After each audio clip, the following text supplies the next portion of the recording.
La limite de quantité de données dans Power BI, c'est une bonne question. Il n'y en a pas. Ça va dépendre de ce qu'on va choisir, de ce qu'on va vouloir faire. Dans Power BI, on va avoir deux solutions déjà quand on va créer du dataset, du jeu de données. Ça va être ou de partir vraiment sur Power BI, donc que ce soit Pro ou Premium, ou de partir sur de l'Azure Analysis Services.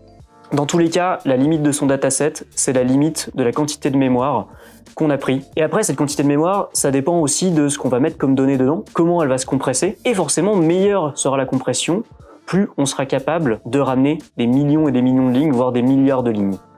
Pour se donner une idée, Analysis Services actuellement dans Azure, c'est maximum 400 gigaoctets de data. À quoi ça correspondrait en termes de données? Sur un volume de données bien compressé, 4 milliards de lignes, 5 milliards de lignes, ça peut tenir facilement sur 30-35 gigas. On a encore énormément de marge. Après, l'autre problématique, en plus de ce besoin en mémoire, le coût qui va être associé.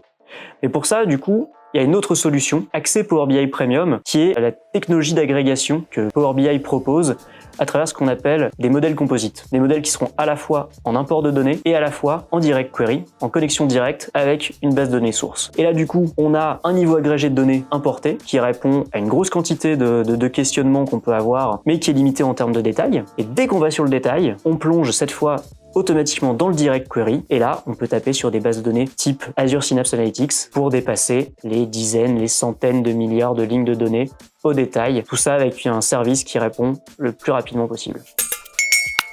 Qu'est-ce que tu penses de ce mariage entre l'Enterprise BI et la Self-Service BI dans Power BI grâce au modèle composite vers les modèles Azure Analysis Services et Power BI Services?